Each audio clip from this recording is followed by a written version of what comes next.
Welcome to EDU World Space. Hi there. So for this problem, we need to calculate the electric potential at a point P1 on the axis, and it is at a distance d from one of the end of a thin plastic rod that has a length of 12 centimeters and a non-uniform linear charge that depends on the position x. So the first thing that we can do is to consider an infinitesimal segment of the road located between, in here, we can say that this is the infinitesimal segment. We can say that it is between the points x and x plus delta x, and it has a length of a differential dx, so this is dx. So and it contains an infinitesimal charge, so that we can write that this contains an infinitesimal charge of dq, which is the linear density lambda times dx. So we also know that the definition of the linear density is the total charge over the length of the rod. Its distance from P1, if we sum this, the distance from P1 to that infinitesimal point or segment should be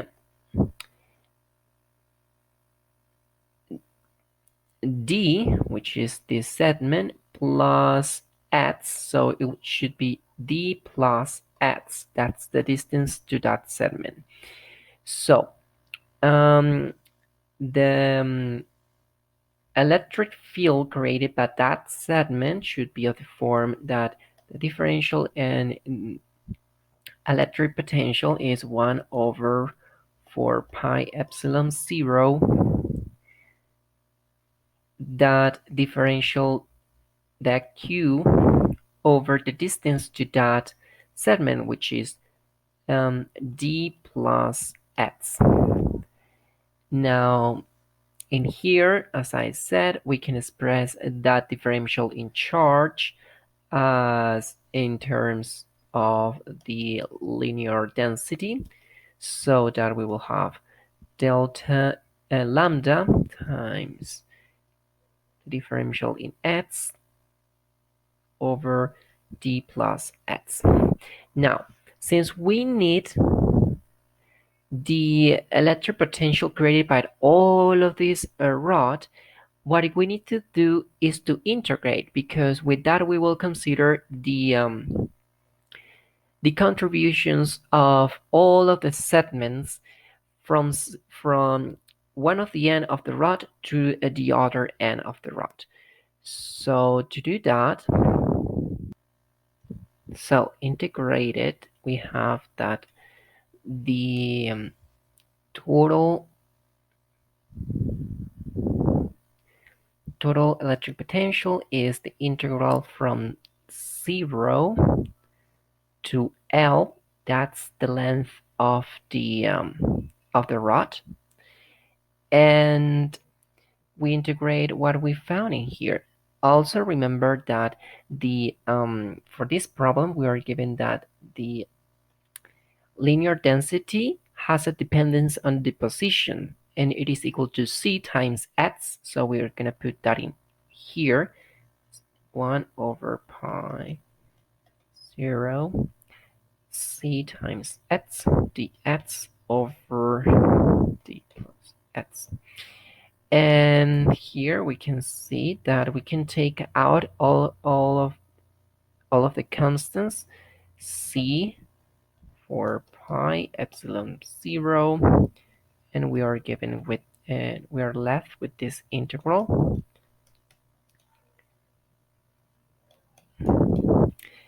And we need a way to solve this.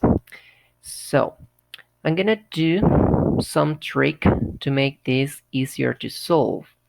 We can see that if I add and subtract d in the numerator, just like this, I add d but also subtract it. It is like I have add a 0, so it doesn't affect the integral. So this over this.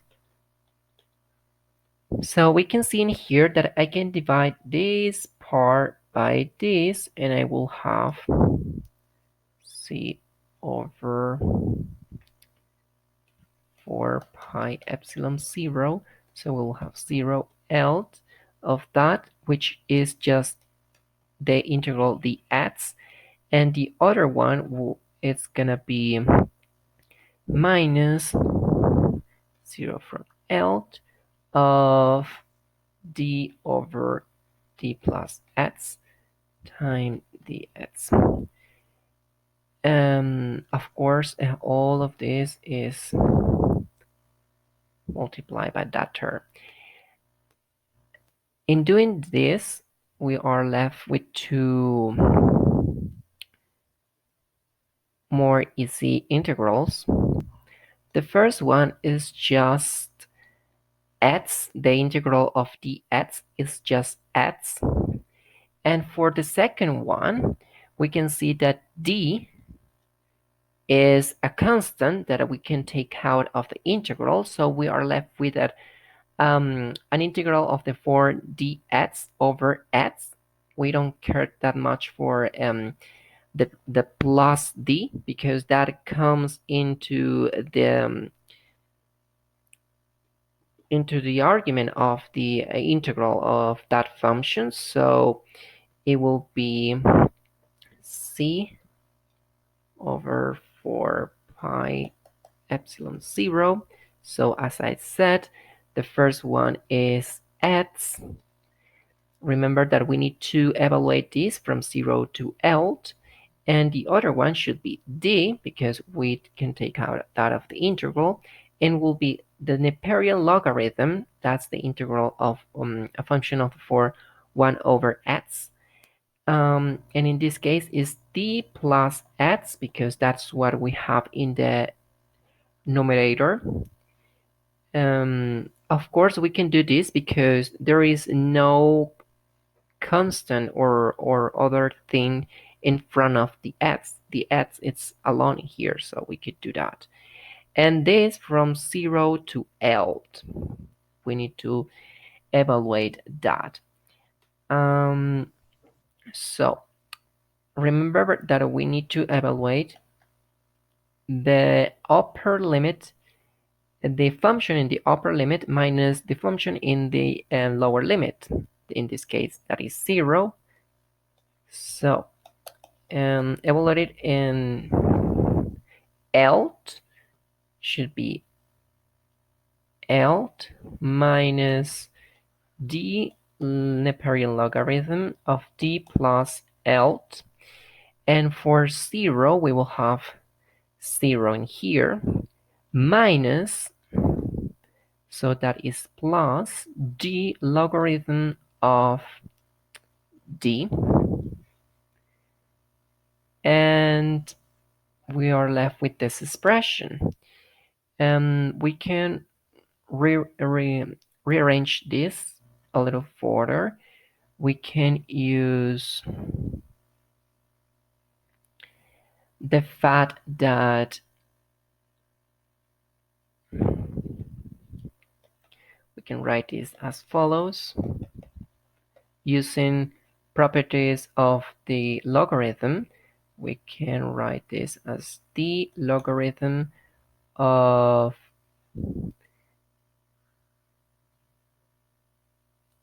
d plus L over d.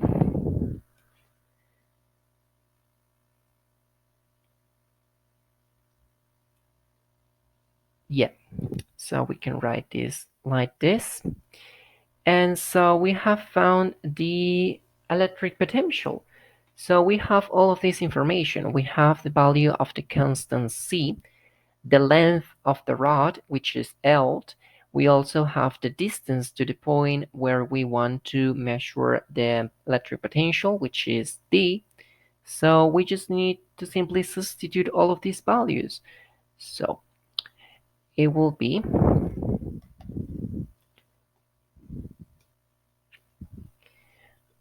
this in here has a value of 9 times 10 to the 9th newtons per meter square over c squared.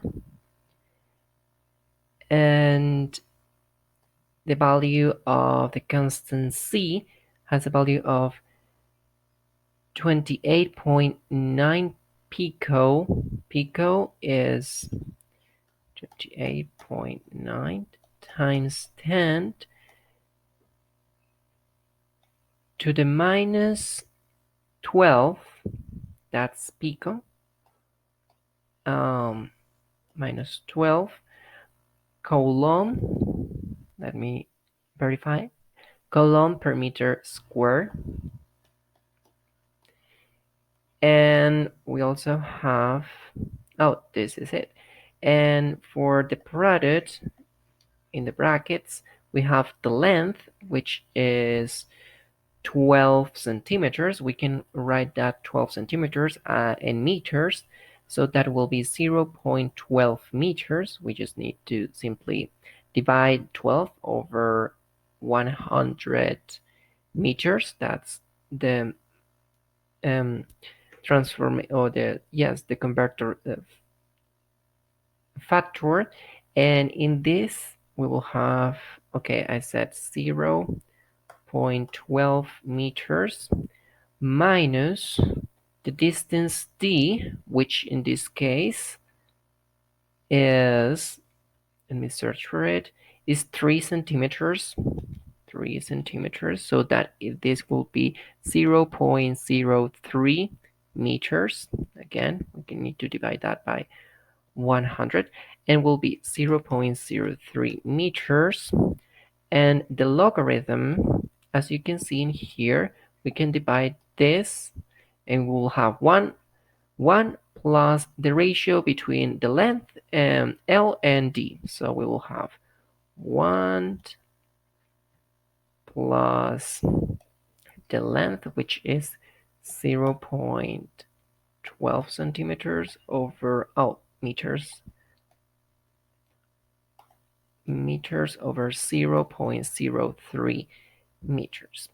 When we put all of this into the calculator, we obtain a value of